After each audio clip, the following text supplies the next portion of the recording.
శేఖర్ వచ్చిందా? మీకు ఒక చూపిస్తా అండి, ఎందుకంటే చూపించాల్సినటువంటి అవసరం ఉంది. దాన్ని ఏదైతే గారు మాట్లాడుతూ ఇది మన వైఎస్ఆర్సీపీ అనాలోచిత నిర్ణయాల వల్ల పోలవరం ప్రాజెక్టు పోయింది అని చెప్పేసి మాట్లాడుతున్నారు. ఇంకో విషయం ఏంటంటే అధికారులు మాకు సంబంధించిన వాళ్ళు మాట్లాడుతున్నారు అని చెప్పి. సార్, ధవళేశ్వరంలో కోల్పోయిన దానికి ఆర్డీఓ ఈ రోజు ఇచ్చిన వివరణ సార్, అది మొన్న ఇచ్చిన వివరణ కాదు సార్. ఆర్డీఓ గారు ఈ రోజు ఇచ్చిన వివరణ ఏంటంటే లక్ష్మీ శివజ్యోతి అండి ఆవిడ పేరు. ఈ పేపర్లన్నీ కూడా రఫ్ పేపర్లు కొన్ని ఉన్నాయి, కొన్ని జెరాక్స్ పేపర్లు ఉన్నాయి, ఏవి ఒరిజినల్ కాదు అని చెప్పి మీరు అధికారంలో ఉన్న మీ పార్టీ అధికారంలో ఉన్న అధికారులు చెప్తున్నారు. దాని గురించి తేల్చండి. ఇంకోటి, కరకట్ట దగ్గర కూడా ఏదో ఫైల్స్ కాలిపోయాయి అని చెప్పేసి నిన్న ఈ రోజు ఆంధ్రజ్యోతి పేపర్లో వచ్చేయడం, పొద్దు నుంచి ఇదే రచ్చండి.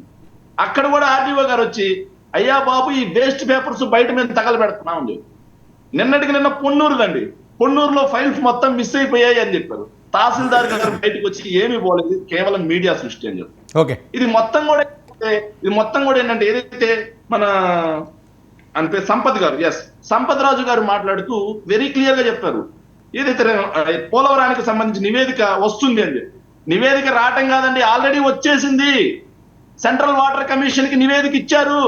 మీ తప్పిదాల వల్ల మాత్రమే పోలవరం ప్రాజెక్ట్ ఈ రోజు ప్రశ్నార్థకం అయిందని చెప్పి ఇచ్చారు. మేము అధికారంలోకి వచ్చిన తర్వాత అప్రోచ్ ఛానల్ దువ్వింది ఎవరండి? మేం కాదా? స్పిల్వే పూర్తి చేసింది మేం కాదా? స్పిల్ ఛానల్ కట్టింది మేం కాదా?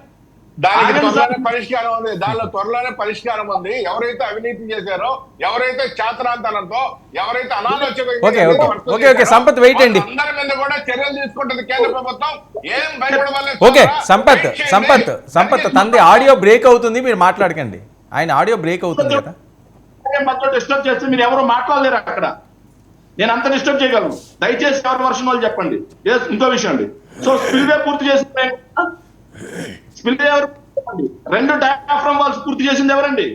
కొట్టుకుపోయింది రెండు కాపర్ డ్యామ్స్ పూర్తి చేసింది ఎవరండి? ఓకే శేఖర్ ఇప్పుడు దాని మీదకి వెళ్ళాలంటే ఇప్పుడు ఇంజనీర్లు వీళ్ళందరినీ మనం లైవ్ లోకి తీసుకురావాలి. మీ ప్రభుత్వం అదంత పెద్ద పంచాయతీ. ఓకే, శ్రీ సిటీలో ఈ రోజు అభివృద్ధి వైపు చంద్రబాబు నాయుడు గారు అడుగులు వేస్తున్నారట. 15,280 మందికి ఉపాధికి కలబోతున్నారట రాగల సంవత్సరం 2 సంవత్సరాల్లోనే. సార్, ఒకటి అలా సినిమాలో ఒకటి ఉంటదండి, జరగాలి చెల్లికి మళ్ళీ మళ్ళీ మళ్ళీ మళ్ళీ మళ్ళీ మళ్ళీ మళ్ళీ పెళ్ళండి. అట్లాగా ఈ రోజు శ్రీ సిటీలో ఆయన ఓపెన్ చేసిన వాటిల్లో నేను చెప్తాను సార్. మొత్తం శ్రీ సిటీ అనేది వైఎస్ఆర్ గారి హయాంలో ఆగస్టు 2008న శ్రీ సిటీ అనేది ఇనాగ్రేషన్ జరిగింది. 2008 ఆగస్టు సార్. దాన్ని కూడా ఈరోజు చంద్రబాబు నాయుడు గారు శ్రీ సిటీ నాది, శ్రీ సిటీ నేనే తీసుకొచ్చా అని చెప్పి మాట్లాడారు. నిస్సిగ్గుగా ఓ ముఖ్యమంత్రి స్థాయిలో ఉంది.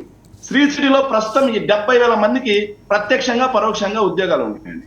మరో 5 ఏళ్లలో 1,00,000 మందికి ఇవ్వాలి అని చెప్పేసి వాళ్ళు రీసెంట్ గా వాళ్ళకి ఇచ్చినటువంటి ప్రొసీడింగ్స్ లో ఇవ్వడం కూడా జరిగింది. అక్కడ 27 దేశాలకు చెందిన 185 కంపెనీలు ఆల్రెడీ ఉన్నాయి. సో ఈ రోజు ఆయన ఓపెన్ చేసిన కంపెనీల్లో LG Polymers sir, Nidec, Epack, Neolink, OG India, Zen Linen, next Bell Flavours, JGL metal, next Trinath industry, ఎవర్సెన్. తెలుసు, అవన్నీ వచ్చినాయే కదండి మీడియాలో. మీరు చదివి వినిపించి టైం ఎందుకు వేస్ట్ చేసుకుంటారు? ఏం చెప్పాలనుకున్నారు చెప్పండి సార్. డైకిన్, బ్లూ స్టార్ కూడా సార్, ఇవన్నీ కూడా ఈ రోజు చంద్రబాబు నాయుడు గారు ఉత్పత్తి ప్రారంభిస్తున్నట్టుగా చంద్రబాబు నాయుడు గారు బ్రహ్మాండమైన పిఆర్ ఇచ్చారండి.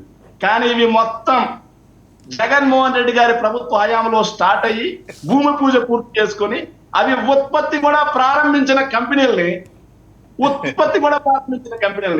నిస్సిగ్గుగా, సిగ్గు లేకుండా జరగాలి మళ్ళీ చెల్లి పెళ్లి అన్నట్టుగా ఎంత నిస్సిగ్గుగా. ఒక మాట అండి, ఒకే ఒక మాట క్లియర్ చేయాలి. వాళ్ళు ఇచ్చిన రోజు అధికారంలోకి 2 నెలలు అయిందండి. ఏదైనా 100 కోట్ల ప్రాజెక్ట్ రావాలంటే కనీసం 6 నెలలు పడుతుంది కన్స్ట్రక్షన్ చేయడానికి కూడా. మరి ఎన్ని ఎవరు తీసుకొచ్చారండి? మరి వైఎస్ఆర్ పార్టీ ఒక్క కంపెనీ రాలేదన్నారుగా, మరి ఇవన్నీ ఎవరు తీసుకొచ్చారు? రాత్రికి రాత్రి హోమ్ ఫట్ అని మాయాబజార్ సినిమాలో లాగా చంద్రబాబు నాయుడు గారు ఏమన్నా రాత్రికి రాత్రి నిర్మించారు? ఇవన్నీ రాత్రికి రాత్రి నిర్మించారు. శేఖర్ 1 minute కిరణ్.